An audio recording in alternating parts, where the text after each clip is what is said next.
We've very much been focusing since last week on what's been going on in Northern Ireland, and I think quite rightly so. Essentially, the Conservative point of view here, or at least the Brexiteer point of view, as to what they want to do, is going to potentially endanger one of the most successful peace processes in the world, period. So obviously, people don't want this to happen. The EU has been very clear. Look, what is going on with the Northern Ireland Protocol? We know there are problems, but look, we can negotiate them. You may remember when we talked to David on the Sunday brunch just a couple of weeks ago. Now he said it very clear: there are problems with the Northern Ireland Protocol, but they are not unsolvable. The government just has to be willing to go in and negotiate. And that is something that we are not seeing. We are seeing them side with the DUP and at least even give the DUP cover, because the DUP were certainly against the Good Friday protocol. They've been very much against it since the very start of it, even though they might pretend that they weren't. And they are against this whole Northern Ireland Protocol because it puts a border. And the solution that Liz Truss has put forward does not get rid of the border. And as we've said before, I do not think, even if Liz Truss goes through with making changes at some point this week, we don't know, and we'll find out why in a moment, if she will follow through making changes this week, but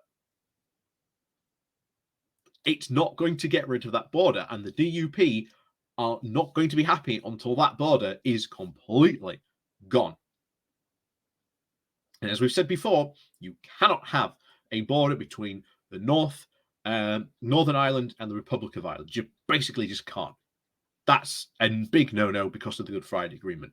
So where do you put the border? Well, you've got to put it in the Irish Sea.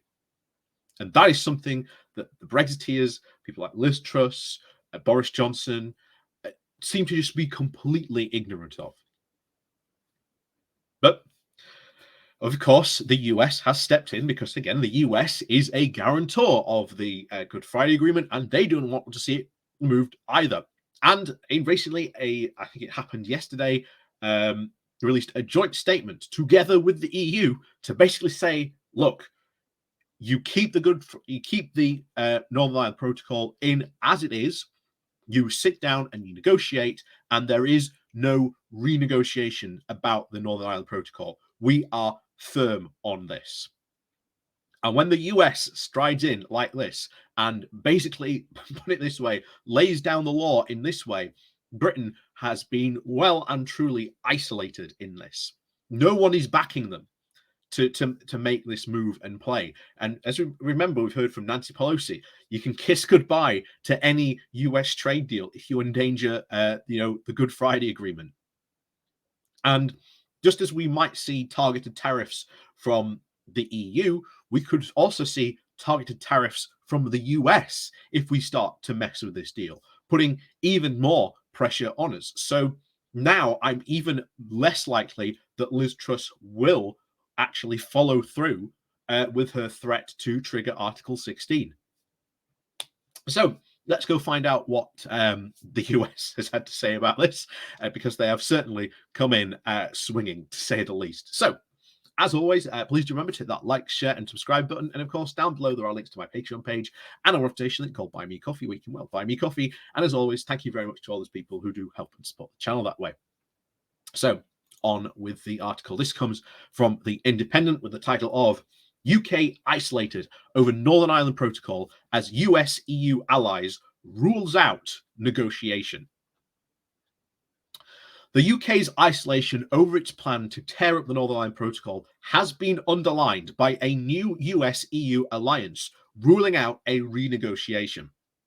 The delegation of US politicians, led by a close ally of Joe Biden, agreed into a joint statement with members of the European Parliament following a meeting in Paris. So once again, so much for that special relationship the Brexiteers used to opine about, saying how wonderful it'll be. And, this American trade agreement that we'll get will make looking and the saying in the single market completely foolish.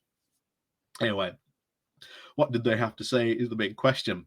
So, it calls on Boris Johnson to abandon the planned legislation to override the international agreement, arguing that the protocol protects the Good Friday Agreement in all its parts. As we've said before, it does protect the Good Friday Agreement. The big lie that the Conservatives are trying to push is that it doesn't. But the protocol was built in mind of protecting the Good Friday Agreement. It's in the protocol. There you go. In a press release following the interparliamentary meeting, Congressman Brendan Boyle announced that the statement had been agreed upon, part of which reads, "We agree that renegotiating the protocol is not an option."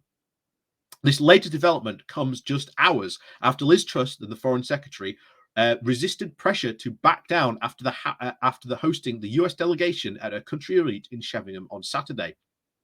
In stark contrast, she is understood to have insisted that the UK is, quote, defending the Good Friday Agreement, not endangering it, and warned that she would not let the situation drag on.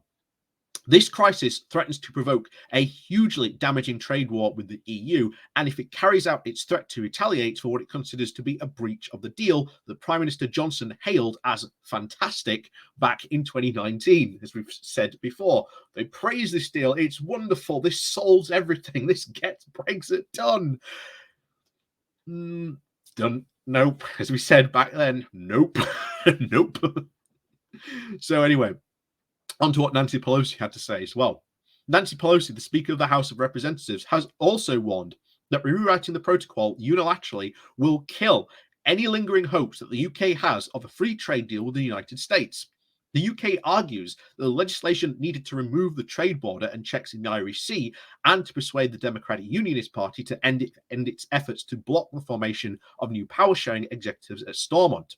However, it goes much further than customs controls, as it includes measures that target the role of the European Court of Justice in overseeing disputes, as well as trying to aim to restore the UK's prerogative to decide VAT rates. The EU insists that it's put forward proposals, which it has done, to ease the burden on checks and points to the UK's refusal to sign up to common veterinary rules, which would reduce the need for much of the bureaucracy. Which again, this is it. The EU's put forward solutions. The UK is just not playing ball and refusing to sit down and negotiate and get involved in this. There's this unilateral decision that they can just do what they want, which is very, very worrying. Anyway, last week the Prime Minister admitted he had signed up to the trade barriers created by the Northern Ireland Protocol, while hoping that the EU would not apply them. Oh yeah, I'm just going to sign up to this, but hopefully you won't apply it. Who does that? The proposed legislation has not yet been published, but is expected to be released within weeks and could be voted through the Commons as early as next month. The US delegation is led by Richard Neal, a senior member of the Democratic Party in the House of Representatives, who calls the talks with mistrust frank. He tweeted, "I urged good faith negotiations with the EU to find durable solutions for the post-Brexit trade between Great Britain and Northern Ireland." Ms. Truss posted, "We discussed our cast iron commitment to the Belfast Good Friday Agreement, then the importance of free trade and our commitment of Russia's illegal invasion of Ukraine."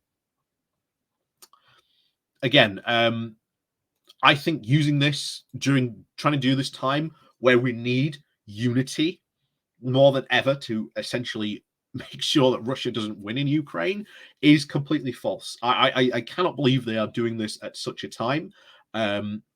I think they decided to do this because I thought they thought that they could get away with it.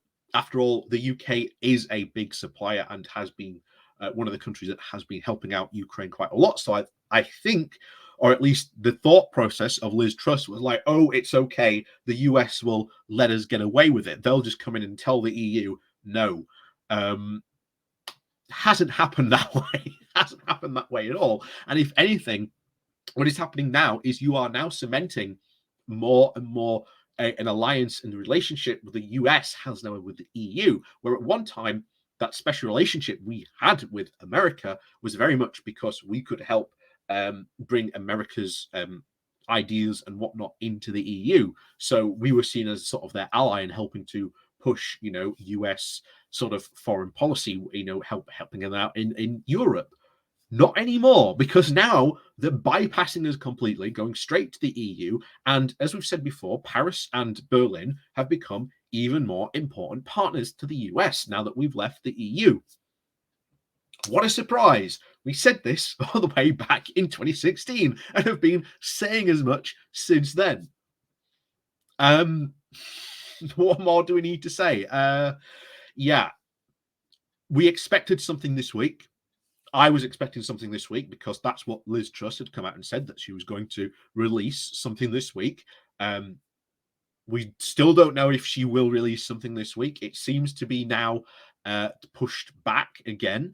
I hope, to be honest, this is just more saber rattling that they've put out because they're trying to sort of rally the troops with a bit of, saber rattling. Ooh, look at the evil EU. Aren't we standing up to them? That seems what it seems to have been. I hope that's what it seems to have been. But doing it in this way and going this far with it certainly has seemed to completely backfire on them. So, with that said, as always, thank you very much for watching. Please do remember to hit that like, share, and subscribe button. And of course, down below there are links to my Patreon page and a more updated link called Buy Me Coffee, where you can buy me coffee. And as always, thank you very much for watching, and we'll see you all next time.